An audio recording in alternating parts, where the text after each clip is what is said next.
Une femme super riche a dit au concierge, un père célibataire, « Je t'épouserai si tu arrives à faire parler ma fille. » Et il a réussi. Le silence était lourd.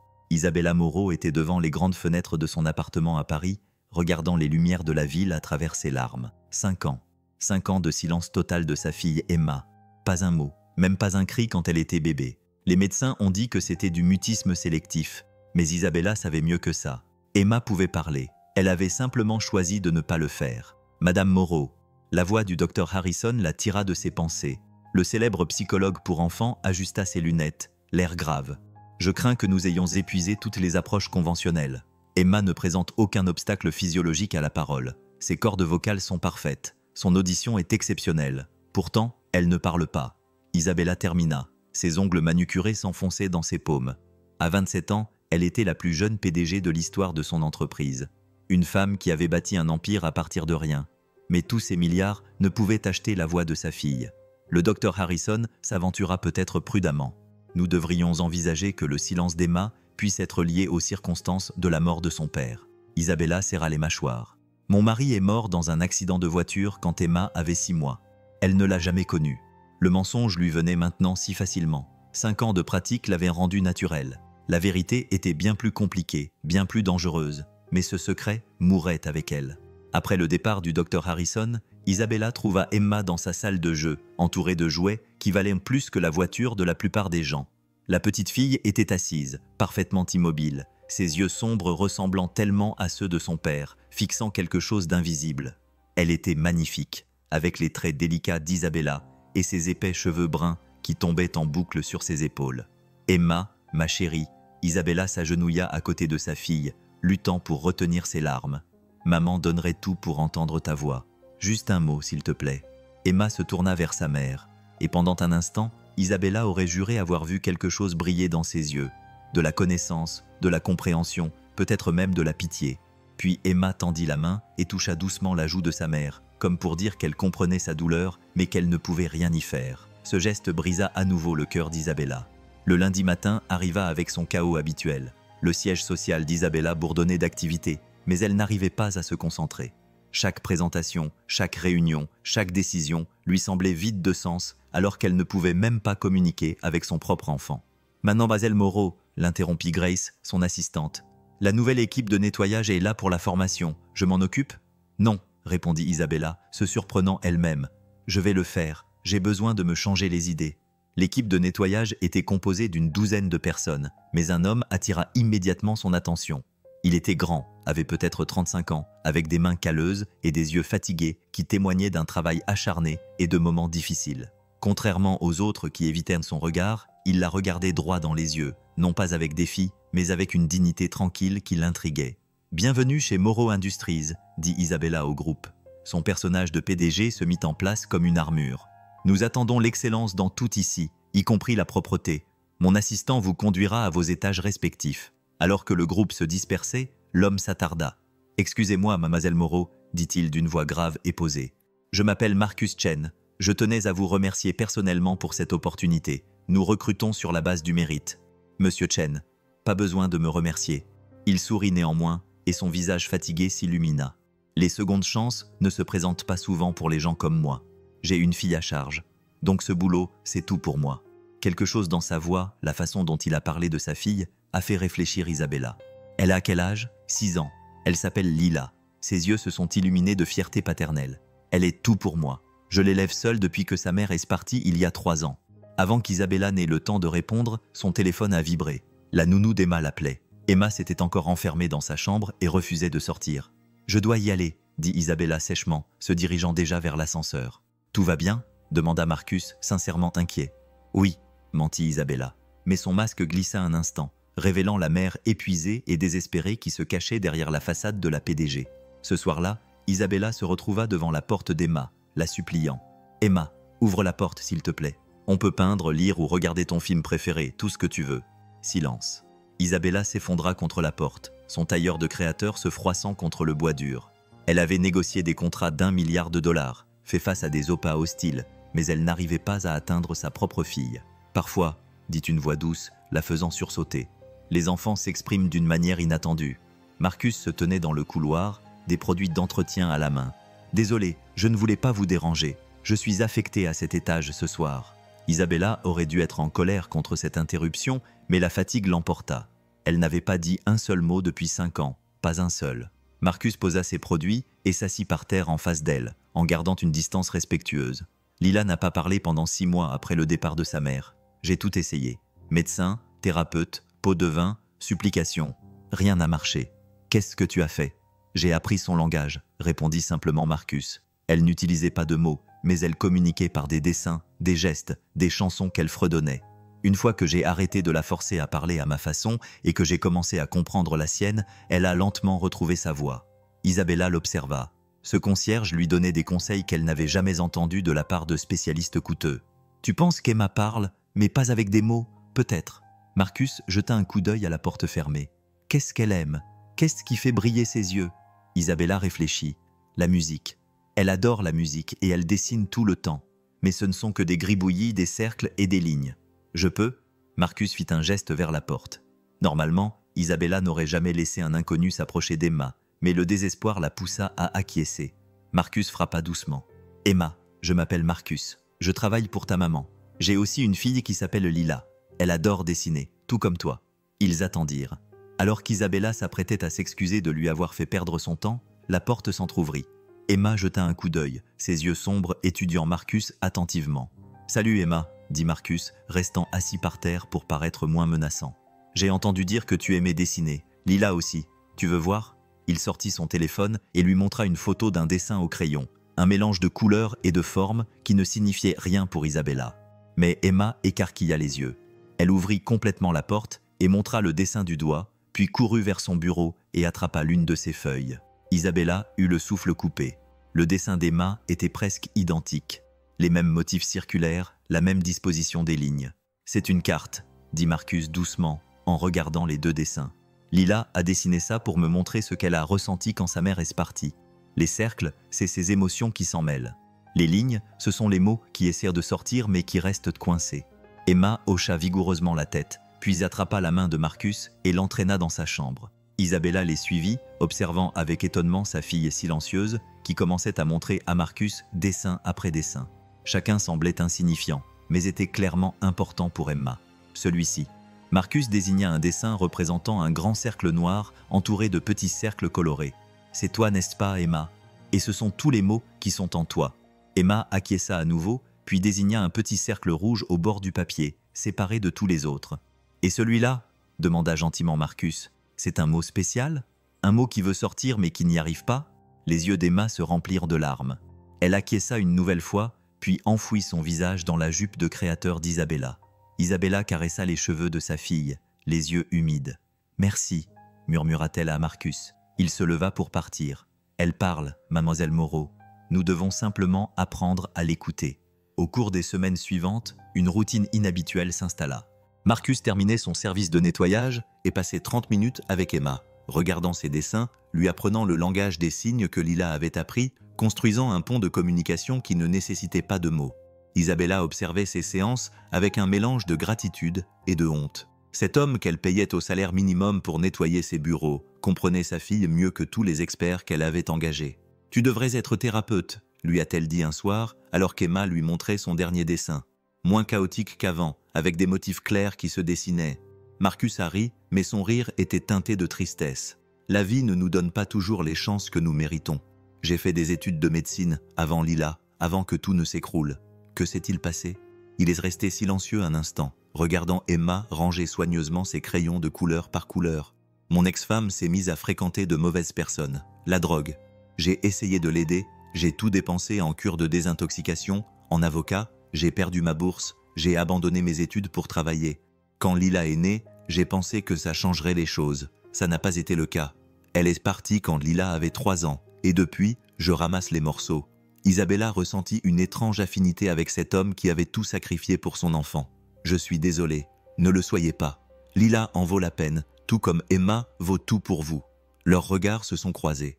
Et Isabella a ressenti quelque chose qu'elle n'avait pas éprouvé depuis 5 ans. Elle comprenait. Voici quelqu'un qui connaissait l'amour intense et dévorant d'un parent seul.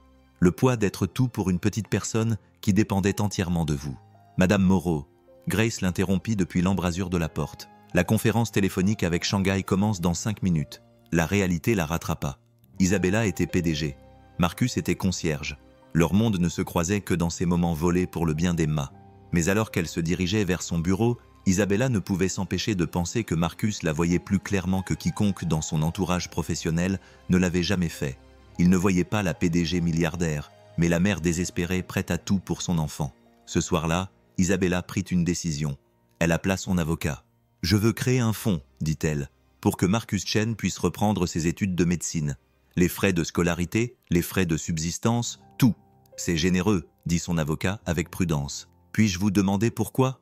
Isabella regardait Emma à travers la fenêtre de son bureau, la petite fille assise avec ses dessins, attendant que Marcus arrive pour leur séance quotidienne. « Parce que certaines personnes méritent une seconde chance, dit-elle, et parce qu'il aide Emma d'une manière que personne d'autre ne peut le faire. » Mais même en mettant en route les démarches juridiques, Isabella savait qu'elle se mentait à elle-même.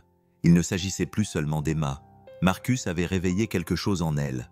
Il lui avait rappelé qu'il y avait une vie au-delà des réunions du conseil d'administration et des cours de la bourse, que les liens et la compréhension comptaient plus que n'importe quelle acquisition. Pourtant, elle ne pouvait pas agir selon ses sentiments. Le secret concernant le père d'Emma rendait toute relation réelle impossible. La vérité détruirait tout ce qu'elle avait construit et mettrait potentiellement Emma en danger. Isabella avait fait son choix il y a 5 ans et elle devait vivre avec. Mais tard dans la nuit, quand la ville dormait et que ses défenses étaient baissées, elle se permettait d'imaginer une vie différente. Une vie où elle pourrait être honnête, où Emma pourrait parler librement, où un homme gentil, aux mains douces et au regard compréhensif pourrait être plus qu'un simple ami de sa fille. C'était un rêve dangereux, mais dans l'obscurité de son penthouse vide, avec seulement le silence pour compagnie, Isabella ne pouvait s'empêcher d'espérer. La percée eut lieu un jeudi. Marcus montrait à Emma des vidéos de Lila utilisant le langage des signes quand Emma se leva soudainement et marcha vers sa mère. Elle leva ses petites mains et lentement, soigneusement, signa « Papa ». Le sang d'Isabella se glaça. « Qu'est-ce qu'il y a avec papa, ma chérie ?» répondit-elle en signe, les mains tremblantes. Les yeux d'Emma, qui ressemblaient tellement à ceux de son père, fixèrent ceux d'Isabella. Puis elle fit le signe « Papa, pas parti ». Les mots qu'Isabella redoutait depuis 5 ans flottaient dans l'air entre elles. D'une manière ou d'une autre, Emma connaissait la vérité. Et cette vérité était le cercle rouge au bord de chaque dessin. Le mot qui voulait sortir mais ne pouvait pas, le secret qui lui avait volé sa voix. Marcus regarda tour à tour Isabella et Emma, l'air complètement perdu. « Tout va bien ?» Isabella ne pouvait pas répondre. Son monde soigneusement construit s'écroulait et sa fille silencieuse détenait toutes les cartes. Le message d'Emma était clair. Son silence était un choix et il était directement lié au mensonge qu'Isabella avait raconté au monde entier. La question était maintenant, que savait vraiment Emma? Et que faudrait-il pour qu'elle finisse par parler?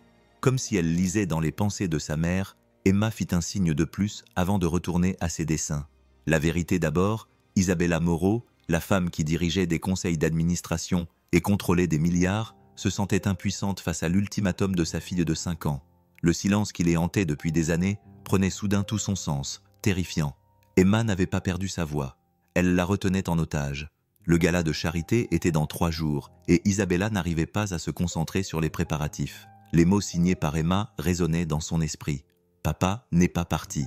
Comment une enfant qui avait 6 mois lorsque son père était censé être mort pouvait-elle connaître la vérité? C'était impossible. Pourtant, la certitude dans les yeux d'Emma était indéniable. « Madame Moreau ». Marcus apparut à la porte de son bureau, le visage marqué par l'inquiétude. « Vous avez quitté la séance plus tôt hier. Tout va bien ?» Isabella leva les yeux du document qu'elle fixait sans le voir depuis 1 heure. « Oui, juste des affaires compliquées. » Il entra et referma la porte derrière lui. « Avec tout le respect que je vous dois, je vous ai vu gérer des opas hostiles sans sourciller. C'est à propos des signes d'Emma hier, n'est-ce pas ?» La perspicacité de cet homme ne cessait de la surprendre. En quelques semaines seulement, il avait appris à la comprendre presque aussi bien qu'il comprenait les dessins d'Emma. « C'est personnel, » dit Isabella, essayant de reconstruire ses défenses. « Tout ce qui concerne nos enfants est personnel, » répondit Marcus doucement. Quand Lila a enfin recommencé à parler, ses premiers mots ont porté sur sa mère. Des choses dont je pensais qu'elle ne pouvait pas se souvenir. Les enfants en savent plus que nous le pensons. Les mains d'Isabella tremblaient légèrement lorsqu'elle posa son stylo. Et s'il y avait des choses sur le père d'Emma que je lui avais cachées, des choses que je pensais pouvoir la protéger. Marcus était assis sur la chaise en face de son bureau, sa présence quelque peu réconfortante malgré le fossé énorme qui séparait leurs positions. D'après mon expérience, Les enfants sentent toujours la vérité, même s'ils ne la comprennent pas. Les secrets que nous gardons pour les protéger deviennent souvent des murs entre nous.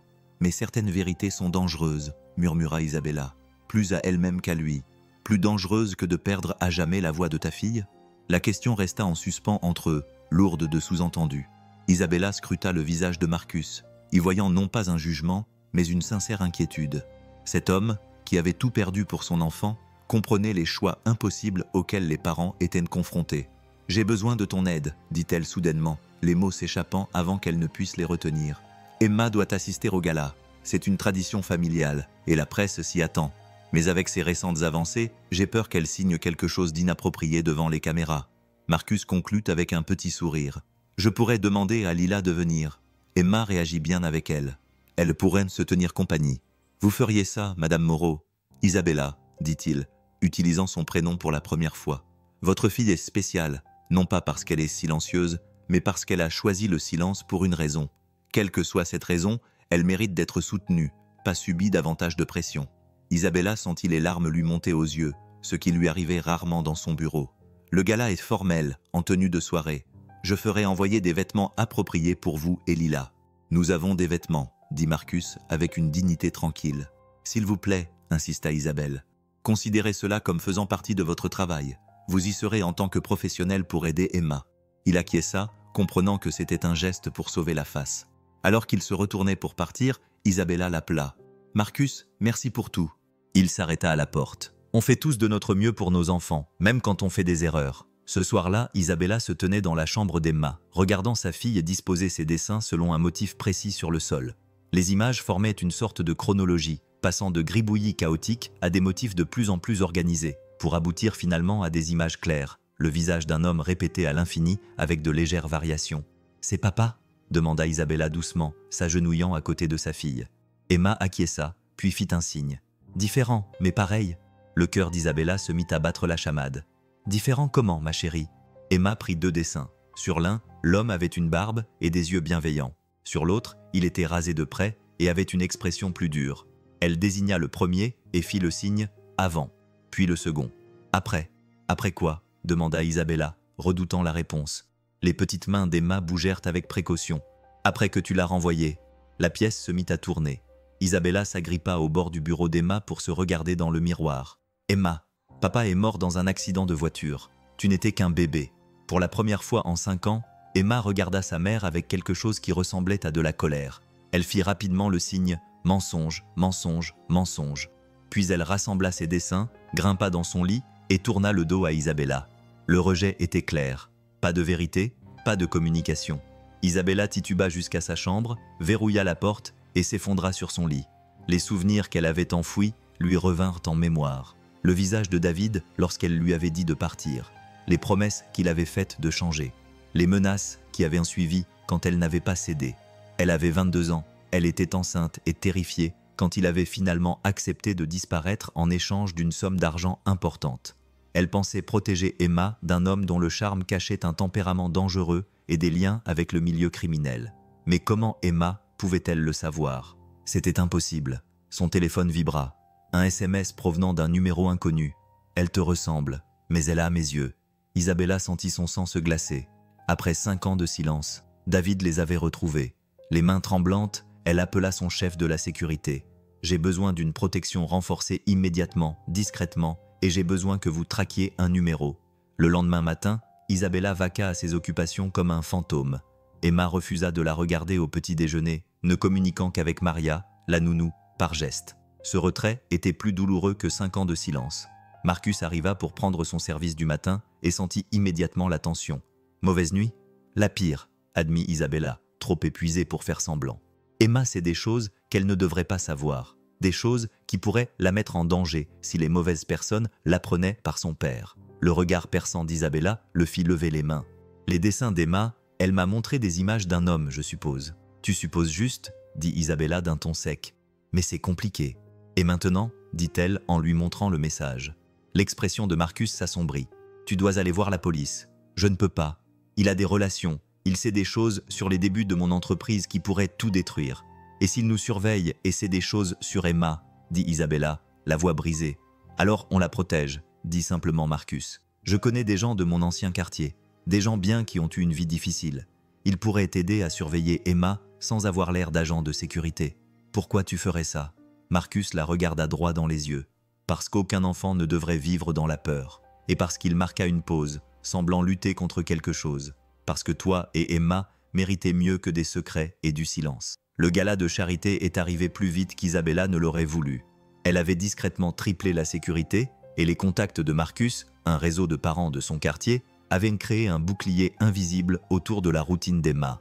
Mais David était resté silencieux après ce premier SMS, ce qui semblait en quelque sorte plus inquiétant que s'il avait continué à communiquer. Isabella a aidé Emma à enfiler sa robe en velours bordeaux, une version miniature de sa propre robe. « Tu es magnifique, ma chérie. N'oublie pas, si tu as peur ou si tu te sens dépassée, Marcus et Lila seront là. » Emma a regardé sa mère pendant un long moment, puis a signé. « Sois honnête ce soir, Emma. » Les yeux de sa fille se sont remplis de larmes, mais elle a hoché la tête et a pris la main d'Isabella. Elles sont descendues dans le hall où Marcus attendait avec Lila. Il portait le smoking qu'Isabella lui avait envoyé, qu'il avait transformé de concierge fatigué en gentleman distingué. Lila portait une robe bordeaux assortie. Elle courut immédiatement vers Emma et lui prit la main. « Tu ressembles à une princesse !» s'exclama Lila. « Papa a dit qu'on allait manger des plats raffinés et danser. Tu veux danser avec moi ?» Le visage d'Emma s'illumina et elle acquiesça avec enthousiasme. En les regardant, Isabella ressentit un moment de pure gratitude envers cet homme et sa fille qui avaient apporté de la lumière dans leur obscurité. « Tu es très élégant », dit-elle à Marcus en essayant de garder un ton léger. « Tu ressembles », dit-il, marquant une pause, comme s'il cherchait les mots qui ne dépasseraient pas les limites professionnelles. « À la mère d'Emma, belle et forte. » La salle de bal était une vitrine scintillante de l'élite parisienne. Isabella se fraya un chemin à travers la foule avec une aisance acquise par l'expérience, la main d'Emma fermement serrée dans la sienne. Elle présenta sa fille à ses associés et à des dames de la haute société, qui se pâmèrent toutes devant la petite princesse timide, qui souriait mais ne parlait pas. Marcus et Lila restaient proches mais discrets. Et Isabella remarqua avec quel naturel il détournait l'attention d'Emma lorsque les conversations devenaient trop intenses. Il avait un instinct de protection qui allait bien au-delà de son salaire de concierge. Tout se passait bien jusqu'à ce qu'Isabella aperçoive une silhouette familière près du bar. Son sang se glaça. Ce n'était pas David, mais son frère, Michael. La ressemblance était telle que, de dos, elle l'avait pris pour son ex. Michael leva son verre en un toast moqueur lorsque leurs regards se croisèrent, avec un sourire prédateur. Il se fraya un chemin à travers la foule pour les rejoindre. « Marcus !» dit Isabella doucement, sans perdre son sourire social. Code rouge. Sans hésiter, Marcus entraîna Emma et Lila vers la piste de danse. « Que diriez-vous de danser ?»« Mesdames !» Isabella intercepta Michael avant qu'il ne puisse les suivre. « Que fais-tu ici ?»« Je soutiens une œuvre caritative, » répondit Michael avec aisance. « Mon entreprise a fait un don important cette année. C'est drôle comme l'argent ouvre des portes, n'est-ce pas? Tout comme il les a fermées autrefois. Que veux-tu? Que David veut voir sa fille. Il veut faire partie de sa vie. Il a changé, Isabella. La prison a cet effet sur les hommes. » Le masque d'Isabella se fissura. « La prison ?» Le sourire de Michael s'élargit. « Oh, tu n'étais pas au courant? 3 ans pour détournement de fonds. Il est sorti il y a 6 mois. Il t'observe, il l'observe. Il est au courant du silence. Il pense que sa présence pourrait peut-être aider. Il faudra me passer sur le corps. Ça peut s'arranger, dit Michael avec désinvolture, puis il rit en voyant son expression. Je plaisante, David n'est plus cet homme-là. Mais il verra sa fille d'une manière ou d'une autre. Par la voie légale, peut-être. J'imagine que la presse serait très intéressée par la véritable histoire du père d'Emma Moreau. Isabella sentit les murs se refermer sur elle. Sur la piste de danse, elle pouvait voir Marcus enseigner une valse simple aux 2 filles. Le visage d'Emma rayonnait de joie tandis qu'elle suivait les pas. Ce moment d'enfance tout à fait normal rendait la menace encore plus cruelle. « Je vais le détruire », dit Isabella à voix basse. « J'ai des ressources qu'il ne peut même pas imaginer. »« Mais à quel prix ?» demanda Michael. « Ta réputation ? La vie privée d'Emma ? La vérité sur les premiers investissements qui ont bâti ton empire. David sait où tous les cadavres sont enterrés, métaphoriquement parlant. Il lui tendit une carte, le numéro de David. Il attendra ton appel. Oh, et Isabella. Il aime particulièrement les dessins d'Emma, ceux qui le représentent. C'est mignon qu'elle se souvienne de son papa, même si maman fait comme s'il était mort. Isabella sentit son sang se glacer. Vous êtes entré chez moi. Les systèmes de sécurité ne valent que par ceux qui les installent. Michael lui fit un clin d'œil et se fondit dans la foule. Isabella resta figée, son monde basculant. Ils avaient observé suffisamment de près pour voir les dessins d'Emma. Cette violation lui donna la nausée. Isabella. Marcus apparut à ses côtés, après avoir laissé les filles avec la tante de Lila qui les avait rejointes. « Tu es blanche comme un linge. » Elle lui montra la carte avec des mains tremblantes. « Ils sont entrés chez moi. Ils ont vu les dessins d'Emma. Je pensais la protéger, mais je l'ai mise en danger. » Sans hésiter, Marcus la prit par le bras et la guida vers un coin tranquille. « Écoute-moi. J'ai déjà eu affaire à des hommes comme lui. Ils se nourrissent de la peur et de l'isolement. Quel que soit le pouvoir qu'il a sur toi, il n'est pas aussi fort que tu le penses. Tu ne comprends pas. Quand j'ai lancé mon entreprise, j'étais désespérée, jeune, enceinte, abandonnée. David avait des relations qui m'ont aidé à obtenir un financement initial par des moyens douteux. Si cela venait à se savoir, tu t'en sortirais, dit Marcus avec fermeté. Tu as construit quelque chose de réel depuis lors. Ton conseil d'administration, tes employés, ils croient en toi. Pas à cause de tes débuts, mais à cause de qui tu es maintenant. Comment peux-tu en être si sûr? Parce que je te vois, répondit simplement Marcus. Arcus, pas la PDG, pas la milliardaire, mais la mère qui aurait brûlé le monde pour sa fille. C'est cette personne qui mérite la loyauté. Isabella le regarda dans les yeux et y vit quelque chose qu'elle n'aurait jamais imaginé. Pas seulement de la compréhension, mais aussi un partenariat. Cet homme qui avait toutes les raisons de détester les riches lui proposait de se tenir à ses côtés contre des menaces qu'il ne comprenait pas tout à fait. « Je ne peux pas te demander de t'impliquer dans cette affaire, dit-elle. Tu ne me le demandes pas, je te le propose. » Marcus jeta un coup d'œil vers la piste de danse où Emma et Lila enseignaient maintenant à d'autres enfants les pas de la valse. Emma trouva sa voix grâce à la confiance. « Il est peut-être temps que vous fassiez confiance à quelqu'un, vous aussi. » Avant qu'Isabella n'ait le temps de répondre, son téléphone vibra. Un message de David. « Magnifique gala. Emma vous ressemble beaucoup dans cette robe. Nous devrions parler de son avenir. Demain, midi, au jardin du Luxembourg Boat House.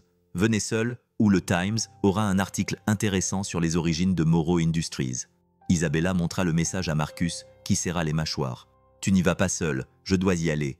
S'il voit la sécurité, il ne me verra pas. » Marcus dit « J'ai été invisible pour des gens comme lui toute ma vie. C'est une compétence utile. » En regardant cet homme qui était apparu dans sa vie comme un concierge, mais qui était devenu bien plus que ça, Isabella prit une décision qui allait à l'encontre de tous les instincts qu'elle avait développés au cours de ces 5 années d'isolement. « D'accord, dit-elle, ensemble. » Comme si elle avait senti le changement, Emma apparut aux côtés de sa mère. Elle regarda Isabella et Marcus, puis fit quelque chose qu'elle n'avait jamais fait auparavant. Elle prit la main de Marcus et la posa sur celle d'Isabella, les tenant ensemble avec ses petits doigts. Puis, pour la première fois en 5 ans, Emma ouvrit la bouche. Aucun mot ne sortit, mais elle forma une seule syllabe avec ses lèvres. « S'il te plaît. » Isabella pleurait en hochant la tête. Quoi qu'il arrive ensuite, ils y feraient en face ensemble. Le silence se brisait, mais peut-être que quelque chose de plus fort naissait de ces éclats. Le gala continuait autour d'eux, scintillant et faux. Dans leur coin tranquille, 3 personnes brisées commençaient à former quelque chose qui ressemblait à de l'espoir. Demain apporterait des confrontations et des vérités difficiles. Mais ce soir, Emma avait demandé quelque chose qui dépassait les mots. Elle avait demandé une chance de former une famille. Alors que Marcus serrait la main d'Isabella, ferme et assurée, elle réalisa que peut-être, juste peut-être, la vérité pourrait les libérer tous. Le hangar à bateau se dressait devant Isabella comme un magnifique piège. La lumière automnale filtrait à travers les arbres du jardin du Luxembourg, créant des ombres qui pouvaient cacher n'importe quoi ou n'importe qui. Elle vérifia son téléphone une fois de plus. Marcus était déjà en position, invisible parmi les touristes et les joggeurs. « Mademoiselle Morrow !» appela une voix familière, toujours ponctuelle. David se tenait au bord du lac, et Isabella retint son souffle. 5 ans l'avaient changé. Le charme imprudent qui l'avait autrefois captivé à 22 ans s'était transformé en quelque chose de plus calculé. Son visage était plus mince, marqué par ce qu'il avait enduré en prison. Mais ses yeux, les yeux d'Emma, étaient restés les mêmes, sombres et intelligents, capables de passer de la chaleur à la glace en quelques secondes. David. Elle garda ses distances, tous ses muscles tendus. Pas d'accolade pour le père de ta fille. Son sourire n'atteignait pas ses yeux familiers. « Je suppose que je devrais te remercier d'être venu, même si on sait tous les deux que tu n'avais pas vraiment le choix. Dis ce que tu as à dire. » David désigna un banc. « Assieds-toi. On a beaucoup de choses à discuter, et je préfère que ça reste civilisé. » Isabella resta debout. Il n'y a rien de civilisé dans le chantage. Le chantage. David rit, un son qui lui donna des frissons dans le dos. « Je préfère appeler ça une négociation. Tu as toujours été la meilleure femme d'affaires entre nous deux. Je ne fais que suivre ton exemple. » Il sortit son téléphone et lui montra une vidéo. Le cœur d'Isabella s'arrêta de battre. C'était Emma dans sa chambre, en train de dessiner. L'angle suggérait que la vidéo avait été prise depuis l'extérieur de sa fenêtre. C'est incroyable ce que les caméras haute définition peuvent capturer de nos jours, dit David d'un ton conversationnel. Elle me dessine sans arrêt. Différentes versions, différents moments. C'est vraiment touchant. Une fille qui aspire à son père. Comment oses-tu? Comment j'ose? Quoi? Tu veux connaître mon enfant? Celui dont tu as dit au monde entier qu'il était mort pour m'éloigner. Son masque se fissura, laissant apparaître une colère sincère. Tu as bâti ton empire sur mes relations, mon argent, puis tu m'as jeté comme un déchet quand ça t'a dérangé. Tu étais dangereuse, répliqua Isabella. Instable. Tu m'as menacé quand j'étais enceinte parce que je refusais de blanchir de l'argent via ma start-up. J'ai menacé de te poursuivre en justice pour obtenir la garde. David l'a corrigé. C'est toi qui en as fait une guerre, qui m'a payé, qui m'a forcé à disparaître. Sais-tu ce que c'est que de voir grandir son enfant à travers des coupures de journaux et des aperçus volés? Isabella a ressenti un éclair d'incertitude. Ce n'était pas le récit qu'elle s'était raconté pendant 5 ans. Tu as pris l'argent, tu as accepté de rester à l'écart parce que tu as menacé de me faire arrêter pour les relations mêmes qui ont aidé à financer ton entreprise. Tu as appelé ça la destruction mutuelle assurée. Sauf que tu détenais toutes les cartes, les avocats, l'influence, la réputation grandissante. Je n'étais qu'un gamin des rues qui était monté trop haut et qui avait aimé la mauvaise femme. Un jogger passa à proximité. Marcus, réalisa-t-elle en la regardant discrètement. Le fait de savoir qu'elle n'était pas seule lui donna de la force. Qu'est-ce que tu veux, David? Passer du temps avec ma fille. Des visites approuvées par le tribunal. La garde partagée à terme. Absolument pas. L'expression de David s'est durcie. Alors je rendrai tout public. Pas seulement les origines de l'entreprise, mais aussi Emma. La presse se jettera sur cette histoire. Un PDG milliardaire ment sur le père de sa fille et l'empêche de la voir. Il bâtit un empire avec de l'argent sale. Combien de temps avant que les services sociaux s'en mêlent? Tu n'oserais pas. Ça ferait du mal à Emma. Ce qui fait du mal à Emma, c'est de vivre dans le silence parce qu'elle sait que sa mère lui ment. David se pencha en avant. Une intensité émanait de chaque partie de son corps. Tu savais qu'elle m'avait vu une fois? Il y a 2 ans, au musée d'histoire naturelle.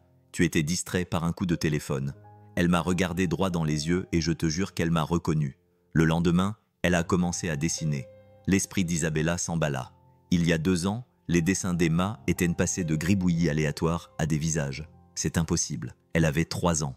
Les enfants se souviennent de plus de choses que nous le pensons, dit David, faisant écho aux paroles de Marcus, surtout les traumatismes.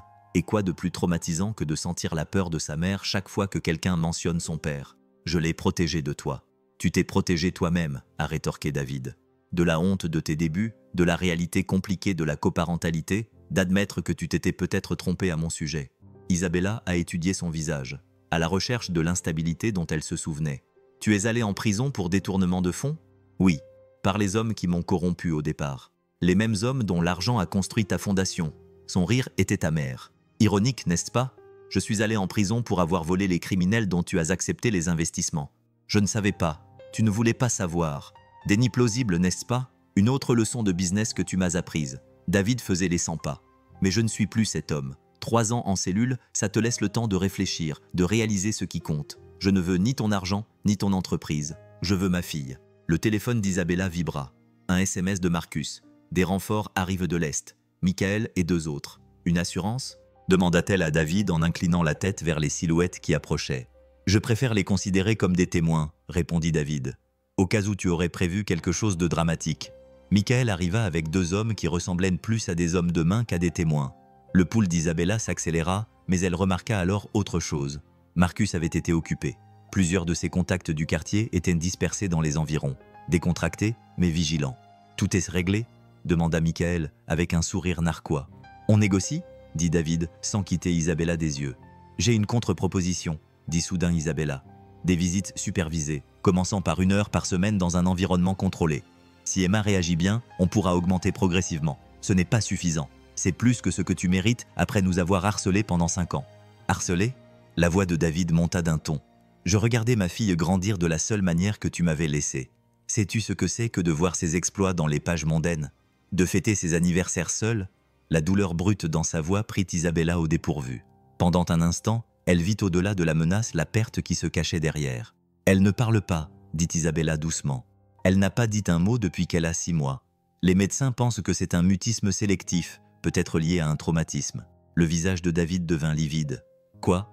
Ta fille est silencieuse depuis 5 ans. Donc, même si j'acceptais de te laisser la voir, tu rencontrerais une enfant qui ne te parlerait pas, qui pourrait même ne pas te reconnaître. À cause de ce que tu as fait, intervint Michael. Les mensonges, l'attention, les enfants absorbent tout ça. Ou parce que son père est un criminel qui a mis notre vie en danger, rétorqua Isabella. Ça suffit, dit David d'un ton sec. Il semblait bouleversé par cette révélation au sujet d'Emma. Je ne savais pas qu'elle était muette. Il y a beaucoup de choses que tu ignores à son sujet. Elle communique par le dessin et le langage des signes. Elle est brillante, mais fragile. Le moindre bouleversement pourrait compromettre les progrès qu'elle a accomplis. Quel progrès ? Demanda David. Une réelle inquiétude remplaçait son agressivité initiale. Isabella a hésité, puis a décidé de dire une partie de la vérité. Elle travaille avec quelqu'un, un spécialiste qui comprend sa façon unique de communiquer. Pour la première fois depuis des années, elle essaie de parler. « Alors j'attendrai », a dit David tout de suite. « Je ferai tout ce que son thérapeute recommande. Je prendrai des cours de langue des signes, tout ce dont elle a besoin. » Cette capitulation rapide a surpris Isabella. « Juste comme ça. C'est ma fille », a dit David simplement. « J'ai déjà raté 5 ans. Je ne serai pas la raison pour laquelle elle se refermera davantage dans le silence. » Michael poussa un grognement de dégoût. « David, tu te fais manipuler. Elle utilise l'état de santé de l'enfant pour te tenir à l'écart. »« Tais-toi, Michael, » dit David sans s'énerver. « Il ne s'agit pas de gagner. Il s'agit d'Emma. » Isabella sentit le sol se dérober sous ses pieds. Ce n'était pas la confrontation à laquelle elle s'était préparée. L'inquiétude sincère de David pour Emma était plus difficile à combattre que les menaces et le chantage. « J'ai besoin de temps, » dit-elle, « pour la préparer, pour trouver comment lui expliquer que je suis en vie. » Le sourire de David était triste. « J'imagine que ça va être toute une conversation. » Le téléphone d'Isabella vibra à nouveau. « Marcus, Emma est là. » Son sang se glaça. « Quoi ?» Avant qu'elle ait pu comprendre, elle les vit. Marcus marchait rapidement vers eux, la main d'Emma dans la sienne, Lila à côté d'eux. Le visage d'Emma était déterminé. « Je suis désolé, » dit Marcus en rejoignant le groupe. Elle insista, signe qu'elle avait besoin de voir par elle-même. Emma regarda David, l'observant avec ses yeux intenses qui reflétaient les siens. Puis elle se tourna vers Isabella et signa. « La vérité maintenant, Emma, ma chérie. » Mais Emma était déjà en mouvement, marchant lentement vers David. Il se figea, semblant avoir peur de respirer. Quand elle fut juste hors de portée, Emma s'arrêta. Ses petites mains bougèrent délibérément. « Non, toi !» Les yeux de David se remplirent de larmes. « Oui !»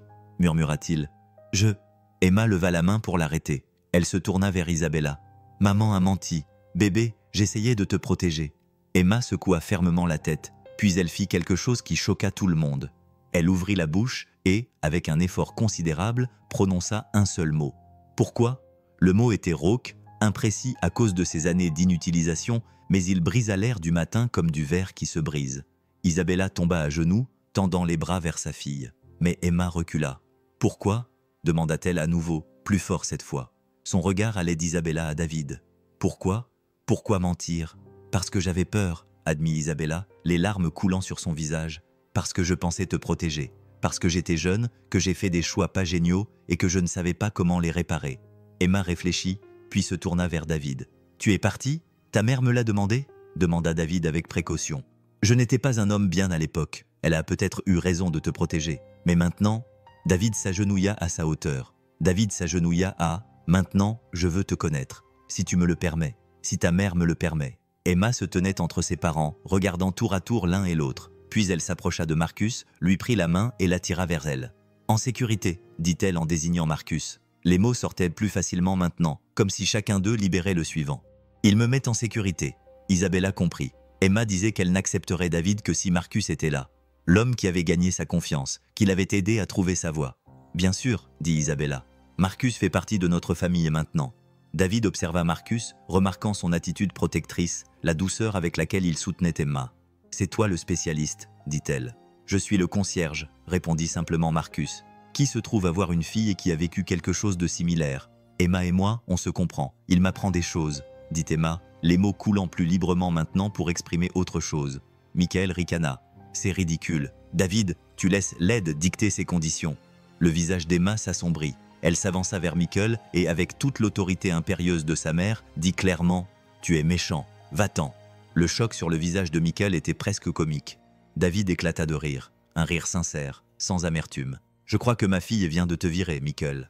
Elle a un bon instinct, » marmonna Marcus, faisant glousser Lila. La tension retomba. Michael partit avec ses hommes de main, marmonnant des menaces à propos d'avocats. David, Isabella, Marcus et les filles restèrent debout dans un cercle maladroit, la ligne de bataille soudainement floue. « Et maintenant ?» demanda David. Emma tira sur sa manche. « Maintenant, on va tous parler ensemble. Plus de mensonges. » Elle regarda chaque adulte d'un air sévère, tout comme sa mère, malgré sa petite taille. « Vous promettez ?» Un par un, ils promirent. Alors qu'ils se dirigeaient vers un café voisin pour entamer la conversation la plus difficile de leur vie, Isabella ressentit quelque chose qu'elle n'avait pas éprouvé depuis des années. La possibilité d'une rédemption.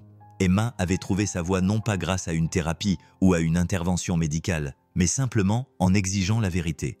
Et peut-être, pensa Isabella, en regardant Marcus tenir sa fille d'une main, tout en gardant un œil sur David, qu'ils trouveraient tous quelque chose de plus.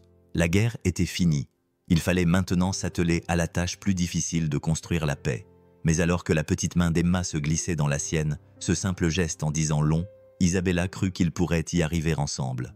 Le café était chaleureux et rempli des sons réconfortants de la vie normale. Alors qu'ils s'installaient autour d'une table, Emma se plaçant ostensiblement entre Marcus et Isabella, avec David en face d'eux, Isabella réalisa que ce moment allait définir leur avenir à tous. « Commence par le début », ordonna Emma, sa nouvelle voix devenant plus forte à chaque mot. « Tu veux toute la vérité ?» Isabella regarda sa fille. La regarda vraiment. 5 ans de silence n'avaient pas terni l'intelligence de ses yeux. Au contraire, elle l'avait aiguisée. Emma avait observé, attendu, rassemblé les pièces d'un puzzle qu'elle ne révélait que maintenant et qu'elle avait résolu depuis le début. « D'accord, » dit Isabella, « toute la vérité, aussi dure soit-elle. » Et ainsi, dans un café bondé, avec Marcus à leur côté et Lila qui colorait tranquillement, Isabella commença l'histoire qui allait soit détruire, soit reconstruire leur famille. Emma écoutait, les yeux passant de ses parents à elle, signant parfois quand les mots lui manquaient. La vérité, en fait, était plus compliquée que ce qu'ils avaient tous imaginé. Mais alors que la lumière d'automne filtrait à travers les fenêtres, éclairant les larmes et l'espoir timide sur leurs visages, une chose devint claire. La voix d'Emma, si longtemps silencieuse, ne serait plus jamais muselée. La vérité vint par bribes, chaque révélation redessinant le paysage de leur histoire commune.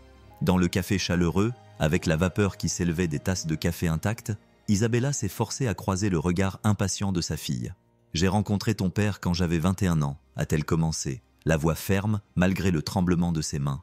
Je n'étais personne à l'époque, juste une diplômée de plus avec de grands rêves et les poches vides. David était magnétique, confiant.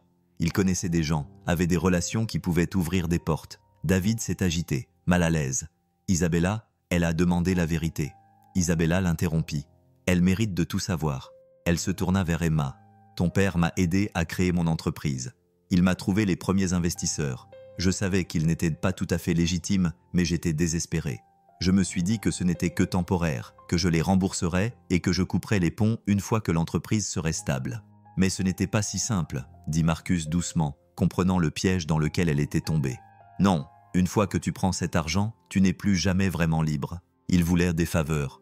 Utiliser mon entreprise pour transférer de l'argent, blanchir des transactions. Quand je suis tombée enceinte de toi, Isabella caressa doucement la joue d'Emma. Tout a changé. Je ne pouvais pas mettre un enfant au monde dans ce contexte. Les mains d'Emma bougèrent. Alors, tu as repoussé papa. J'ai essayé de nous sortir de cette situation. David voulait aller plus loin.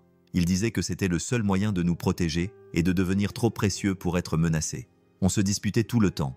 Puis, un soir, la voix d'Isabella a vacillé. David a repris le fil, la voix rauque à cause du souvenir. J'étais bourré, en colère. Certains associés avaient menacé Isabella parce qu'elle avait refusé une transaction particulièrement dangereuse. Je suis allé à son appart pour lui demander de coopérer pour sa propre sécurité. J'étais agressif, je lui ai fait peur. Elle a eu peur. Maman. Emma a écarquillé les yeux. Je ne l'ai jamais entendu, a dit David rapidement. Mais j'étais bruyant, désespéré. Je l'ai attrapé par les épaules. J'ai essayé de lui faire comprendre le danger. Ta mère, elle était plus forte que moi. Elle a demandé à ses gardes du corps de me jeter dehors. Le lendemain, ses avocats m'ont contacté. Je lui ai proposé de l'argent pour qu'il disparaisse. Isabella a continué. Je lui ai dit que s'il ne le prenait pas, j'irais voir les autorités pour tout leur raconter. On savait tous les deux que ça nous détruirait, mais je pariais qu'il avait plus à perdre. Elle avait raison, a admis David. J'ai pris l'argent et j'ai disparu. Je l'ai laissé dire au monde entier que j'étais mort. Ça semblait plus propre comme ça. Emma a absorbé tout ça, son jeune visage traitant des complexités qu'une enfant de 5 ans ne devrait pas avoir à comprendre. Mais tu nous surveillais. David acquiesça, la honte évidente.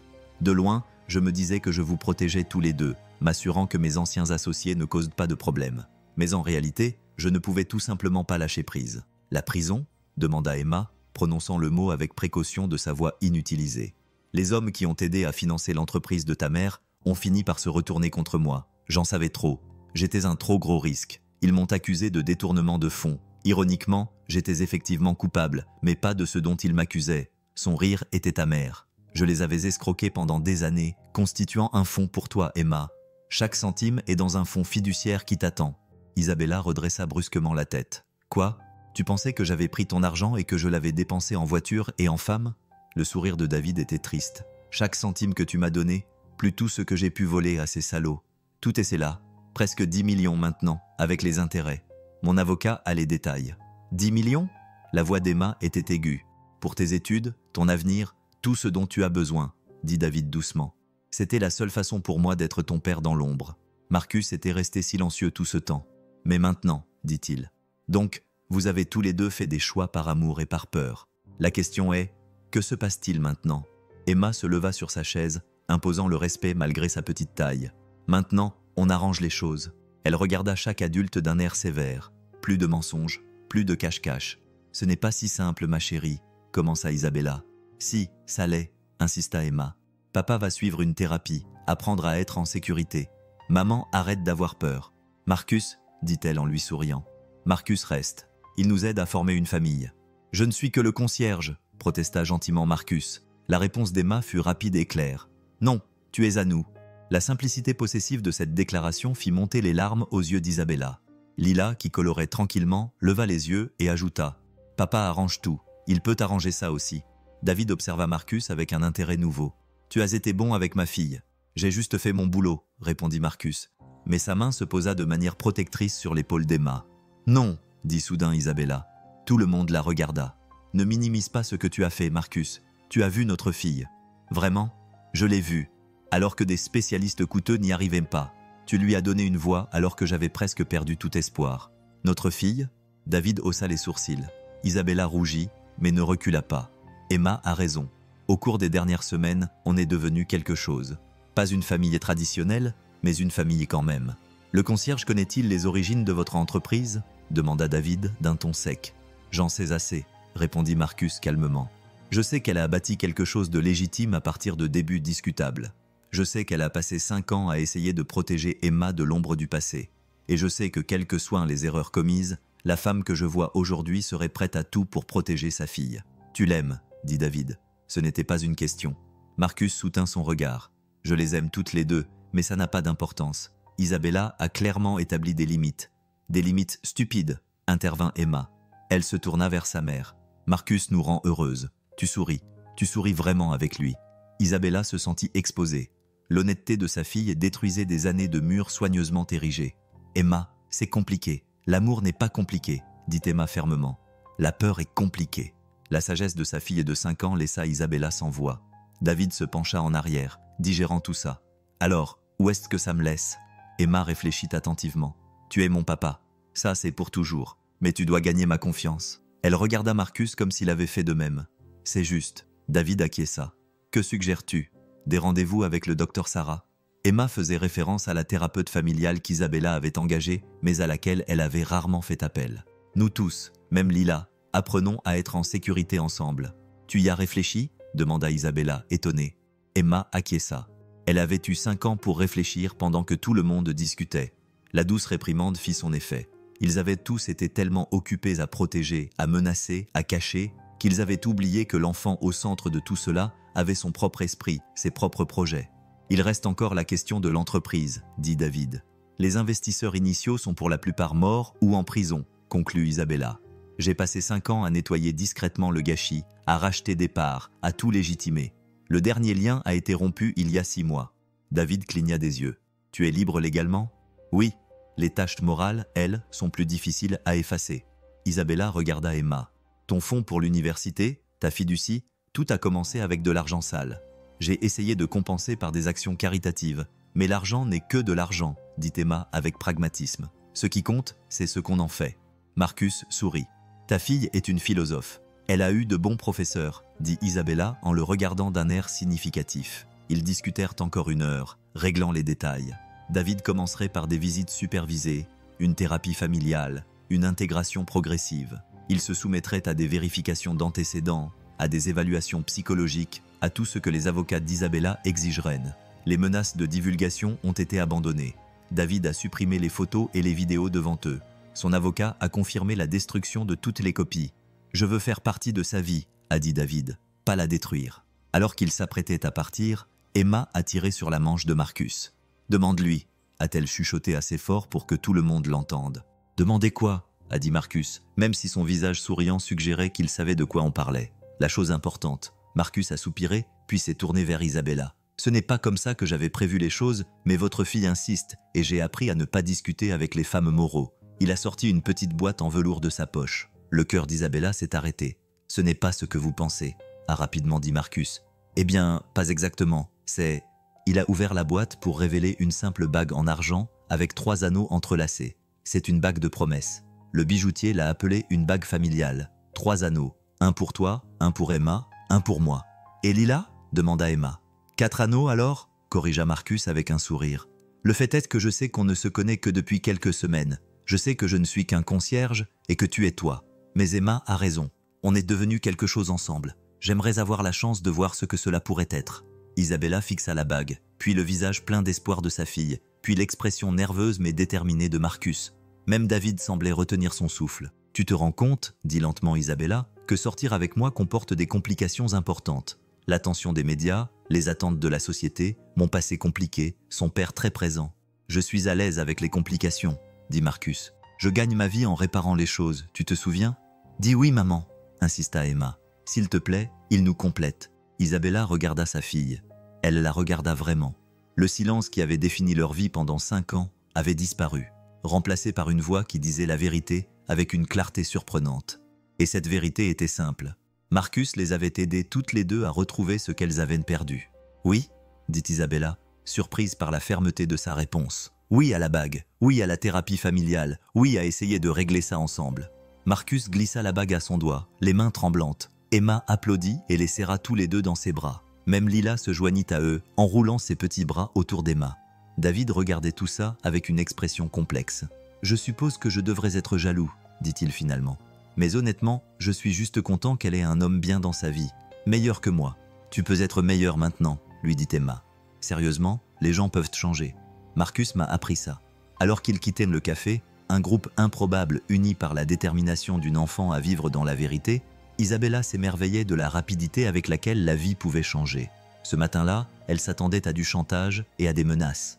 Au lieu de cela, elle avait obtenu la promesse de quelque chose de nouveau, quelque chose fondé sur l'honnêteté plutôt que sur la peur. « Maman, » dit Emma alors qu'elle marchait, « je veux te dire quelque chose, n'importe quoi, ma chérie. » Emma prit une profonde inspiration. « J'ai toujours pu parler.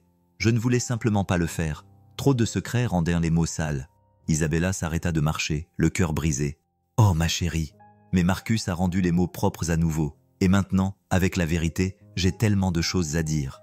Elle se mit à bavarder de tout et de rien. Les dessins de Lila, ses livres préférés, des questions sur le travail, des observations sur les gens qui passaient. 5 ans de mots accumulés se déversèrent dans un flot joyeux et confus. Marcus croisa le regard d'Isabella par-dessus la tête d'Emma. Tous deux avaient les yeux embués devant le miracle de la voix de cette petite fille enfin libérée. David marchait à côté d'eux, silencieux mais présent, apprenant à connaître sa fille à travers ses mots. Ce n'était pas une famille parfaite, ce n'était pas une fin traditionnelle. Mais alors que la voix d'Emma remplissait l'air automnal d'une vie longtemps réprimée, Isabella savait que c'était exactement ce dont ils avaient besoin. La guerre était finie, le silence était rompu, et à sa place, quelque chose d'inattendu s'épanouissait. L'espoir, désordonné, compliqué et absolument réel. Ce soir-là, alors qu'Isabella bordait Emma dans son lit, sa fille prononça les mots qui résonneraient à jamais dans son cœur. « Merci d'avoir trouvé Marcus. Il nous a aidés à nous rappeler comment être courageux. » Isabella embrassa son front. « Merci d'avoir été patiente avec moi, d'avoir attendu que je sois prête à entendre la vérité. Je t'aime, maman, jusqu'à la lune et retour. Je t'aime aussi, ma chérie. » À chaque mot qu'elle prononçait et à chaque silence qui suivait, Emma souriait, puis ajoutait d'une voix endormie. « Dis à Marcus qu'il est chez lui maintenant, plus besoin d'avoir peur d'appartenir. » Quand Isabella a transmis ce message à Marcus plus tard, en voyant ses yeux se remplir de larmes de gratitude, elle a compris qu'Emma n'avait pas seulement trouvé sa voie. Elle leur avait donné à tous la permission de dire leur vérité, de revendiquer leur place dans la vie des autres, de construire quelque chose de nouveau à partir des cendres de leurs anciennes peurs. La bague familiale reflétait la lumière sur le doigt d'Isabella. 3 anneaux devenus 4, séparés mais entrelacés, forts dans leur unité. Demain apporterait son lot de défis, l'attention des médias, le jugement de la société, la danse complexe de la fusion des vies. Mais ce soir-là, dans un penthouse qui ne semblait plus vide, avec la voix d'Emma qui résonnait encore dans les couloirs et la présence rassurante de Marcus à ses côtés, Isabella Moreau comprit enfin ce que signifiait être vraiment riche. La tempête médiatique éclata 3 jours plus tard. Isabella s'y attendait, s'y était même préparée, mais la réalité la coupa le souffle. La romance secrète entre une PDG milliardaire et un concierge, titraient les journaux. Les paparazzi campaient devant son immeuble, devant le modeste appartement de Marcus et même devant l'école de Lila. « Je suis vraiment désolée », dit Isabella pour la 100e fois, alors qu'il se blottissait dans son bureau. La sécurité avait fait entrer Marcus et les filles par l'entrée de service. « Je pensais qu'on aurait plus de temps avant. »« Arrête de t'excuser », l'interrompit gentiment Marcus. « On savait que ça arriverait. La question est de savoir comment on va gérer ça. » Emma, assise sur le canapé entre eux, leva les yeux de son dessin. Leur dire la vérité, ça marche toujours mieux que les mensonges. La vérité, c'est compliqué. « Chérie, » dit Isabella, « ce n'est pas vrai. » Emma n'était pas d'accord. « La vérité, c'est simple. Marcus nous aime, on l'aime. Le reste n'est que du bruit. » Lila acquiesça avec enthousiasme. « Mon prof dit que les gens sont juste jaloux quand ils sont méchants. Peut-être qu'ils veulent aussi une famille comme la nôtre. » Marcus sourit devant l'innocence de sa fille, mais Isabella pouvait voir la tension autour de ses yeux. Ses voisins avaient commencé à le traiter différemment, certains avec admiration, d'autres avec suspicion. Son supérieur avait fait des remarques sarcastiques sur son ascension sociale. « J'ai une conférence de presse prévue demain, » dit Isabella. « Je pourrais en parler à ce moment-là. »« Que dirais-tu » demanda Marcus. Isabella réfléchit à la vérité, comme le suggère Emma. « J'ai trouvé quelqu'un qui me voit autrement que comme un compte en banque. Qui a aidé ma fille à trouver sa voie quand la médecine et l'argent ont échoué? Qui n'est qu'un concierge ?» termina Marcus. « Isabella, j'ai besoin de savoir que tu as bien réfléchi, vraiment réfléchi. Ton conseil d'administration, ton cercle social, tes associés, ils vont tous avoir leur avis. Laisse-les, » dit Isabella avec férocité. « J'ai passé 5 ans à vivre dans la peur, à prendre des décisions en fonction de ce que les autres pourraient penser ou faire. Regarde où ça nous a menés. » Emma posa ses crayons et grimpa sur les genoux de Marcus. « Tu n'es pas n'importe qui, tu es Marcus. C'est tout ce qui compte. » Cette simple déclaration le bouleversa. Marcus serra Emma dans ses bras, la voix rauque. « Comment es-tu devenue si sage ?» J'ai observé et écouté pendant que tout le monde parlait. Grace frappa à la porte et entra. « Mademoiselle Moreau, David Chen est là pour sa visite prévue. » L'énergie dans la pièce changea. C'était la 3e visite supervisée de David. Et même si tout le monde était sympa, l'ambiance restait un peu compliquée. David est entré, s'arrêtant un instant en voyant cette scène familiale intime. « Je peux revenir plus tard si tu veux », a dit Emma en descendant rapidement. Une réunion de famille, c'est tout le monde. Elle avait pris l'habitude d'appeler ces rassemblements des réunions de famille. Elle insistait pour que tout le monde soit là, malgré cette situation pas vraiment classique. David s'est assis doucement sur la chaise en face d'eux, essayant encore de trouver sa place dans cette nouvelle configuration. « J'ai vu les infos, » dit-il. « Les vautours tournent au-dessus de nos têtes. »« Laisse-les tourner, » répondit Isabella. « On a des choses plus importantes à faire. »« Comme l'anniversaire d'Emma, » dit David en sortant un petit paquet emballé. « Je sais que c'est dans 2 semaines, mais je voulais d'abord avoir ton accord. » Emma regarda Isabella, qui acquiesça. Le cadeau était un journal relié en cuir, magnifiquement conçu, avec les initiales d'Emma gravées sur la couverture. « Pour tes mots, » expliqua David. « Maintenant que tu les utilises, j'ai pensé que tu voudrais peut-être un endroit spécial pour les conserver. » Le visage d'Emma s'illumina. « C'est parfait. Merci, papa. » Le titre, encore nouveau et utilisé avec précaution, fit monter les larmes aux yeux de David. « De rien, princesse. Ne m'appelle pas princesse, » dit Emma fermement. « Je suis Emma. Juste Emma. » « D'accord. Désolé. Juste Emma. » L'échange était gênant, mais sincère, chaque interaction contribuant lentement à construire quelque chose qui ressemblait à une relation. Le docteur Sarah avait salué leur progrès, en particulier la capacité d'Emma à exprimer clairement ses limites. « Il y a autre chose, » dit David, son ton devenant sérieux. Michael a pris contact. Il n'est pas content d'avoir été écarté. Il profère des menaces. Isabella se raidit. « Quel genre de menaces ? » « Le genre qui me rappelle pourquoi tu avais raison de protéger Emma de mon univers. » David serra les mâchoires. « Je m'en suis occupé pour l'instant, mais tu dois savoir qu'il est ta mère. Il te reproche de m'avoir adouci. »« Les filles sont-elles en danger ?» demanda Marcus, passant instinctivement son bras autour de Lila. Non, répondit David avec fermeté. J'ai clairement fait savoir que toute action contre ma fille ou sa famille aurait des conséquences extrêmes. Michael est stupide, pas stupide. Isabella dit quand même « Je vais renforcer la sécurité discrètement ».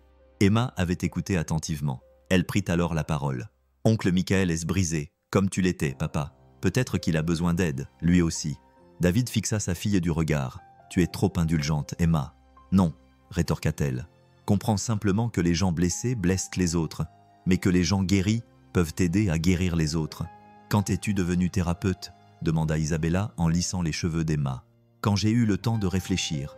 5 ans, c'est long pour comprendre la nature humaine. » Les adultes échangèrent un regard, se rappelant une fois de plus que le silence d'Emma ne signifiait pas qu'elle ne réfléchissait pas. Au contraire, elle observait et analysait avec une clarté que ses camarades plus loquaces auraient pu manquer. Grace frappa à nouveau. « Le journal est en ligne. Ils veulent une déclaration au sujet des photos. »« Quelles photos ?» demanda Isabella, même si elle le savait déjà. Quelqu'un avait photographié Marcus en train d'apprendre à Emma et Lila à danser dans le parc. Les images étaient tendres et familiales. « Je m'en occupe, » dit Isabella, mais Marcus lui attrapa la main. « On s'en occupe, » corrigea-t-il. « Ensemble, comme l'a dit Emma, on est une famille maintenant. » La conférence de presse du lendemain fut un modèle de communication maîtrisé. Isabella, élégante dans son tailleur, se tenait au podium avec Marcus à ses côtés, les deux filles visibles mais protégées derrière eux. « J'ai convoqué cette conférence pour répondre aux récentes spéculations sur ma vie privée, » commença Isabella, d'une voix claire et assurée. « Oui, je suis en couple avec Marcus Chen. Oui, il travaille pour mon entreprise dans le service de maintenance. Et oui, je suis complètement et sans complexe amoureuse de lui. » La salle explosa de questions. Isabella leva la main pour demander le silence. Marcus Chen est un père célibataire qui a élevé une fille extraordinaire tout en cumulant plusieurs emplois. C'est un homme qui a vu mon enfant non pas comme un problème à résoudre, mais comme une personne à comprendre. Il a redonné la parole à ma fille alors que l'argent et l'expertise avaient échoué. Si cela ne mérite pas l'amour et le respect, je ne sais pas ce qui le mérite. Mais la différence de classe, s'écria un journaliste, n'a aucune importance, l'interrompit Isabella. La classe, c'est une question de caractère, pas de compte en banque. Marcus a plus de classe dans son petit doigt que la plupart des princes de la haute société avec qui je suis sorti. Et le père d'Emma ? A crié un autre journaliste. Selon certaines informations, il serait vivant, contrairement à ce qui avait été annoncé précédemment. David Chen est vivant et s'efforce de construire une relation avec sa fille, a déclaré Isabella calmement. Le passé est compliqué, mais nous nous concentrons sur l'avenir d'Emma, tous ensemble. Marcus s'est avancé vers le micro. Je sais que je ne suis pas ce que les gens attendaient pour Isabella Moreau, mais je l'aime, elle et Emma, de tout mon cœur. Je ne m'intéresse pas à son argent. Je m'intéresse à la femme qui lit 3 histoires avant de se coucher, parce qu'Emma n'arrive pas à choisir. Qui construit des forts avec des couvertures dans son penthouse, qui a conquis le monde des affaires, mais qui brûle encore ses toasts. Un murmure de rire parcourut la foule. Isabella lui lança un regard moqueur mais lui serra la main. « L'amour n'est pas une question d'économie », a poursuivi Marcus. « C'est voir quelqu'un dans son intégralité et le choisir malgré tout. » Isabella a vu un concierge et a choisi de me confier son trésor le plus précieux, sa fille. Comment ne pas aimer une femme assez courageuse pour faire ça? Emma, qui dessinait tranquillement, s'est soudainement levée et s'est approchée du micro. Isabella a commencé à la retenir, mais Marcus a secoué la tête. Ils avaient appris à faire confiance à l'instinct d'Emma. « Je n'ai pas parlé pendant 5 ans, dit Emma clairement dans le micro, sa jeune voix imposant le respect. Pas parce que je ne pouvais pas, mais parce que le monde me semblait trop plein de mensonges. Mais Marcus m'a appris que les mots peuvent être vrais et que l'amour est le mot le plus vrai de tous. » Elle regarda directement les caméras. « Ma maman aime Marcus. Marcus nous aime. Mon papa apprend à aimer correctement. C'est notre vérité. Tout le reste n'est que votre opinion. » La conférence de presse s'est terminée dans le chaos, mais le message a été transmis. Les jours suivants ont apporté les réactions négatives attendues. Les dames de la haute société ont crié au scandale. Les associés ont exprimé leur inquiétude. Des courriers anonymes haineux ont été envoyés, parlant de croqueuses de diamants et d'arrivistes. Mais cela a aussi apporté un soutien inattendu. Des mères célibataires ont contacté Isabella pour lui raconter leur propre histoire, celle d'un amour trouvé dans des endroits inattendus. Les voisins de Marcus, après le choc initial, se sont ralliés à lui, fiers que l'un des leurs ait conquis le cœur de la femme la plus convoitée de la ville. Le vrai test a eu lieu lors de la réunion du conseil d'administration de Moreau Industries. Isabella est entrée dans la salle du conseil la tête haute, prête à en découdre. Avant de commencer, Charles Whitman, le président du conseil d'administration, a déclaré « Je pense qu'il faut aborder certaines préoccupations personnelles. Ma vie privée n'affecte en rien ma capacité à diriger cette entreprise, a répondu Isabella avec fermeté. Peut-être pas, a concédé Wittmann. Mais votre jugement est remis en question. D'abord, la révélation que le père d'Emma est vivant après des années de tromperie. Maintenant, cette relation inhabituelle, les actionnaires sont nerveux. Le cours de l'action a en fait augmenté de 2 points depuis la conférence de presse, a rétorqué Isabella. Apparemment, le marché apprécie l'authenticité. Il ne s'agit pas du cours de l'action, a interrompu un autre membre du conseil. Il s'agit de l'image, de la réputation de l'entreprise. La réputation de l'entreprise repose sur l'innovation et les résultats, 2 choses que j'ai toujours fournies. La voix d'Isabella est devenue dure. Si vous avez des inquiétudes concernant mes performances, abordez-les. Mais mon choix de partenaire ne relève pas de la compétence du conseil d'administration. Que se passera-t-il lorsqu'il vous quittera ? Insista Wittmann. Lorsque la nouveauté aura disparu et qu'il se rendra compte du fossé qui sépare vos mondes, l'instabilité pourrait… Ça suffit. La voix de Marcus retentit depuis l'embrasure de la porte. Il attendait dehors, mais avait clairement décidé d'intervenir. Vous voulez remettre en question le jugement d'Isabella ? Très bien, mais ne remettez pas en question mon engagement envers elle et Emma. Monsieur Chen, il s'agit d'une réunion privée concernant ma famille, dit Marcus en entrant sans y être invité. Donc je m'en mêle. Il se tourna vers le conseil d'administration. Vous pensez que je suis intéressé par l'argent ? J'ai signé un contrat prénuptial qui ne me donne rien. Vous pensez que je vais m'ennuyer ? J'aime Isabella depuis le moment où elle s'est assise par terre devant la chambre de sa fille, brisée et désespérée, prête à supplier un concierge de l'aider. Tu penses que le fossé entre nos mondes a de l'importance ? Le seul monde qui compte est celui où Emma rit, où Isabella sourit et où on construit quelque chose de vrai ensemble. Il se tourna vers Wittmann. Tu as divorcé 3 fois, n'est-ce pas ? Au lieu de juger les choix d'Isabella, tu devrais peut-être en prendre note. La salle devint silencieuse. Isabella a réprimé un sourire en voyant les visages choqués autour de la table. Marcus a poursuivi. J'ai examiné vos contrats de maintenance. Vous payez environ 30% de trop. Je pourrais faire économiser un demi-million par an à cette entreprise rien qu'en renégociant ces contrats. Alors peut-être qu'avoir quelqu'un qui comprend vraiment la classe ouvrière n'est pas une si mauvaise chose pour vos résultats financiers. Il a regardé Isabella. Désolé de vous avoir interrompu. J'attendrai dehors. Alors qu'il sortait, Isabella se tourna vers son conseil d'administration. Y a-t-il d'autres questions concernant ma vie privée ou pouvons-nous passer aux affaires courantes ? La réunion se poursuivit sans autre attaque personnelle. Plus tard, Wittmann prit Isabella à part. Il a du cran, je lui accorde ça. Et il a raison au sujet des contrats de maintenance. Peut-être qu'un regard neuf n'est pas toujours une mauvaise chose. Ce soir-là, alors que leur famille recomposée se réunissait pour le dîner, Isabella, Marcus, Emma, Lila et même David, qui avait commencé à se joindre à eux 1 fois par semaine, Emma leva son jus de fruits pour porter un toast. « À dire la vérité », dit-elle solennellement, « même quand ça fait peur. »« À la famille », ajouta Lila, « même quand c'est bizarre. »« Aux secondes chances », contribua David. « Et aux gens assez courageux pour les donner à l'amour », dit Marcus en regardant Isabella. « Sous toutes ces formes inattendues, aux voix », conclut Isabella, les larmes aux yeux, tant celles exprimées que celles silencieuses qui nous ont réunis. Ils trinquèrent avec leur verre et leur jus de fruits. Leur famille est non conventionnelle, unie par choix plutôt que par convention. Dehors, la ville bourdonnait de jugements et d'opinions. À l'intérieur, la voix d'Emma remplissait l'espace d'histoire, de questions et d'observations. Elle n'avait plus peur des mots ni des vérités qu'ils véhiculaient. La guerre pour l'approbation du public pouvait faire rage, mais dans leur sanctuaire penthouse, ils avaient déjà gagné la seule bataille qui comptait. La lutte pour être authentique, pour être entier, pour être une famille. Comme Emma l'a dit plus tard en se glissant dans son lit, la voix désormais forte et assurée. Nous ne sommes pas parfaits, mais nous sommes parfaits l'un pour l'autre, et c'est tout ce qui compte. Isabella n'aurait pas pu mieux le dire. En fait, elle réalisa avec un sourire qu'elle n'aurait probablement jamais compris sans ça. Il avait fallu 5 ans de silence et l'amour d'un concierge pour lui enseigner la leçon la plus importante de toutes. Parfois, les vérités les plus profondes viennent des voix les plus inattendues.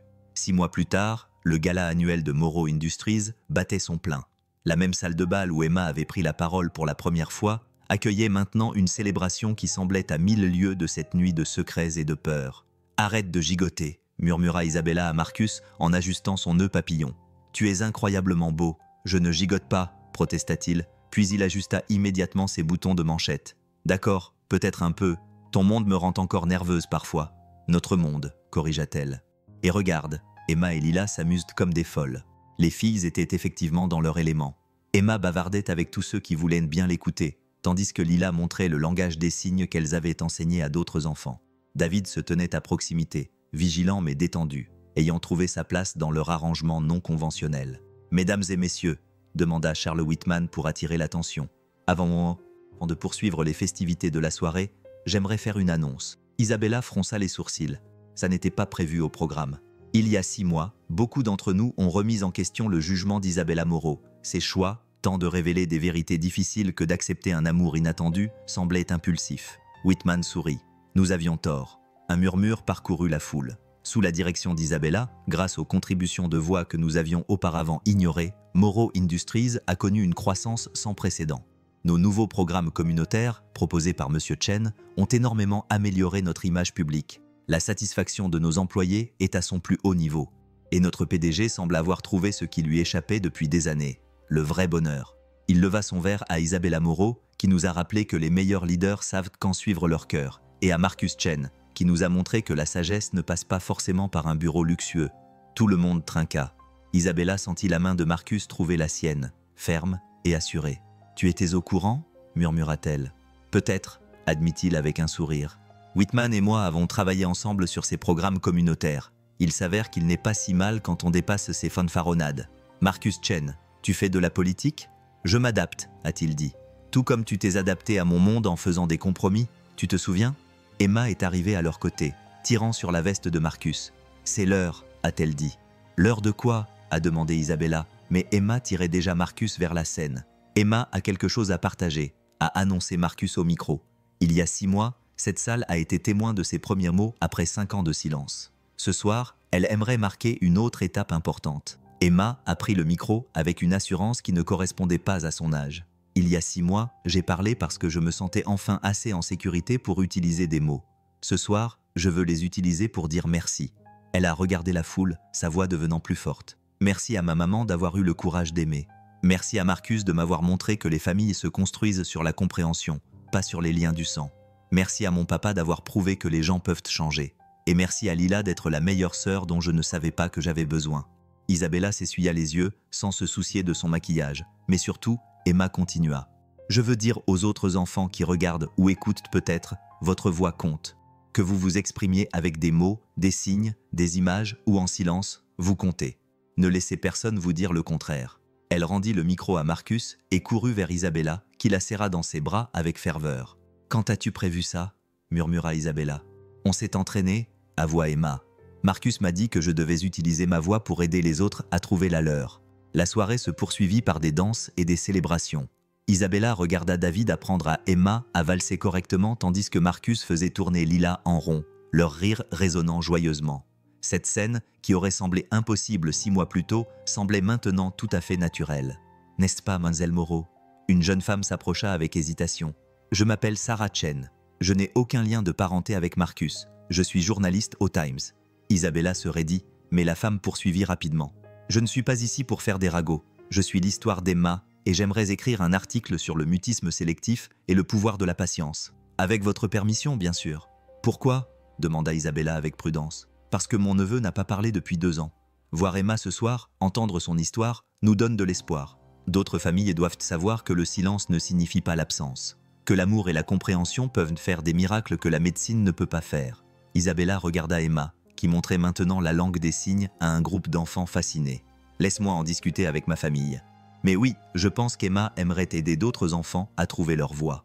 À la fin de la soirée, leur famille atypique s'est réunie sur le balcon qui surplombe la ville. David avait son bras autour des épaules d'Emma et lui montrait les constellations. Lila était à moitié endormie contre la poitrine de Marcus. Isabella s'est penchée vers l'homme qui avait tout changé simplement en les voyant clairement. « Aucun regret ?» a demandé Marcus doucement. « Aucun ?» répondit Isabella avec fermeté. « Seulement que ça a pris si longtemps pour vous trouver tous les deux. » Emma les regarda. « Pas de regret. Tout s'est passé exactement comme il fallait. Même le silence. Surtout le silence. »« Comment tu peux dire ça ?» demanda David. « Parce que, répondit simplement Emma, si j'avais parlé tout ce temps, maman n'aurait peut-être jamais embauché Marcus. Et où en serions-nous alors ?» La logique était imparable dans sa simplicité. Chaque choix, chaque lutte, chaque moment de douleur les avait menés ici, sur ce balcon, dans cette famille, à ce moment de parfaite imperfection. « Elle a raison, dit Marcus, même si j'aime à penser que le destin aurait trouvé un autre chemin. Le destin a parfois besoin d'aide, fit remarquer Emma. C'est pourquoi nous devons être courageux, faire des choix, dire la vérité. Il y a un an, Isabella se tenait devant des fenêtres comme celle-ci, entourée de succès, mais noyée dans le silence. Maintenant, la voix d'Emma accompagnait constamment leur vie, avec ses questions au petit déjeuner, ses histoires avant de se coucher, ses observations qui allaient droit au but. « Maman, dit soudain Emma, j'ai réfléchi. C'est toujours dangereux, la taquina Isabella. Je veux écrire un livre pour les enfants comme moi qui ont de grands sentiments, mais peu ou pas de mots, dit Marcus. Je pourrais t'aider. Je trouve que c'est une super idée, dit Isabella. On pourrait le faire. Non, interrompit gentiment Emma. Je veux le faire moi-même avec l'aide de Marcus. Tu diriges des entreprises. C'est mon truc. Isabella ressentit une pointe d'amertume face à l'indépendance de sa fille, mais acquiesça. Bien sûr, ta voix, ton histoire, ta façon de faire. Notre histoire, corrigea Emma. Nous tous, parce que les familles sont des histoires que nous racontons ensemble, comme sur Q. Lila remua et marmonna. Est-ce qu'on a un moment? J'aime les moments. Tout le monde rit, le son se propageant à travers les lumières de la ville. À l'intérieur de la salle de bal, le gala continuait. Mais ici, sur le balcon, la vraie fête avait lieu. Regardez. Emma désigna le ciel. La première étoile, faites un vœu. Ils restèrent debout dans un silence confortable, chacun faisant son vœu personnel. Mais Isabella soupçonnait qu'ils étaient tous des variations sur le même thème, que cette famille improbable, imparfaite et magnifique qu'ils avaient construite à partir de morceaux brisés continuerait à se renforcer. « Qu'est-ce que tu as souhaité ?» demanda Marcus à Emma. « Je ne peux pas le dire, » répondit-elle solennellement. « Mais ça se réalise déjà, c'est vrai. » Plus tard, alors qu'ils se préparaient à partir, Wittmann s'approcha une dernière fois. « Isabella, je te dois des excuses. Et Marcus, j'ai une dette envers toi. Vous avez tous les deux appris à ce vieux chien de nouvelles astuces sur ce qui compte vraiment. Il n'y a pas de dette entre les membres d'une même famille, répondit simplement Marcus. Et cette entreprise, ces gens, c'est aussi notre famille. On prend soin les uns des autres. » Les yeux de Wittmann s'embuèrent. « C'est vrai, c'est vrai. » Le trajet du retour fut silencieux, les deux filles dormant à l'arrière. David les suivait dans sa propre voiture pour le dernier verre qui était devenu une tradition. Isabella examina la bague à son doigt. Ce n'était plus seulement une bague de promesse, mais une bague de fiançailles que Marcus y avait ajoutée. Les diamants étaient modestes, mais parfaits. « L'organisation du mariage va être dingue, » murmura-t-elle. « Les médias, la sécurité, la liste des invités. » « Ou alors, » suggéra Marcus, « on pourrait s'enfuir, juste la famille, peut-être sur une plage quelque part où il fait chaud. Emma ne nous le pardonnerait jamais. » En fait, une petite voix s'éleva de l'arrière. « Je pense que ça me semble parfait, tant qu'on est tous là. »« Je croyais que tu dormais, » dit Isabella. « Je suis trop excitée, » admit Emma. Cette soirée semblait importante, comme une fin, mais aussi un début. « Les meilleures fins sont souvent aussi des débuts, » dit Marcus. Alors qu'ils entraient dans le garage de leur immeuble, Isabella repensa au chemin qui les avait menés jusqu'ici. Du silence à la symphonie, de l'isolement à la connexion, de la peur à l'amour. Le chemin n'avait pas été droit ni facile, mais il avait été le leur. « Encore une chose, » dit Emma, alors que Marcus portait Lila endormie à l'intérieur. « Je sais comment je vais appeler mon livre. Comment ça s'appelle, ma chérie ?» Le silence le plus bruyant. Parce que parfois, les choses les plus importantes se disent sans mots, mais aussi parce que le silence peut crier si on sait l'écouter. Isabella eut la gorge serrée. « C'est parfait, ma chérie. »« Je sais, » dit Emma d'un ton neutre. « Je suis très sage pour mes 6 ans. »« Presque 6 ans, » corrigea David en les rejoignant dans l'ascenseur. « Encore 2 semaines. C'est presque ça, » dit Emma. « Et puis, j'ai 6 ans dans mon cœur depuis des mois. » L'ascenseur s'ouvrit sur leur penthouse, mais celui-ci ne ressemblait plus à une prison de silence. C'était un foyer rempli de rires, de disputes, d'histoires avant de dormir et de tout le beau chaos de la vie de famille. Alors qu'Isabella bordait Emma une dernière fois, sa fille lui prit la main. « Maman, merci de ne pas avoir abandonné, ni moi, ni les mots, ni l'amour. Merci d'avoir été patiente avec moi, » murmura Isabella en retour. « D'avoir su quand j'étais prête à entendre la vérité. »« On trouve tout notre voix quand on est prêt, » dit Emma d'une voix endormie. « Certains d'entre nous font juste un détour. » Isabella embrassa son front et sortit sur la pointe des pieds, trouvant Marcus qui attendait dans le couloir. « David est dans le salon avec du thé, » dit-il. « Lila est profondément endormie et je crois qu'on a des projets de mariage à discuter. »« Un mariage sur la plage, » suggéra Isabella. « Un mariage sur la plage, » confirma-t-il. « Mais connaissant Emma, elle voudra planifier chaque détail. »« Connaissant notre fille, » dit Isabella, les mots coulant naturellement maintenant. Elle a déjà tout planifié dans son esprit remarquable. Ils marchèrent de main dans la main pour rejoindre David. Leur famille non conventionnelle était au complet. Dehors, Paris scintillait de ses millions d'histoires, mais à l'intérieur, la leur était la seule qui comptait. Le silence avait été brisé. La vérité avait été dite, et à sa place, l'amour avait construit quelque chose de plus fort que ce qu'aucun d'entre eux n'aurait pu imaginer. Comme Emma l'avait dit, ils n'étaient pas parfaits, mais ils étaient parfaits l'un pour l'autre. Et ça, pensa Isabella tandis que Marcus lui serrait la main, que David versait le thé et que leur fille dormait paisiblement dans le couloir, était la plus grande vérité de toutes. Au final, il avait fallu une enfant silencieuse pour leur apprendre à tous à parler et un humble concierge pour leur montrer à tous comment aimer. La guerre était finie, la famille était au complet, et l'avenir, comme la voix d'Emma, était enfin brillamment libre.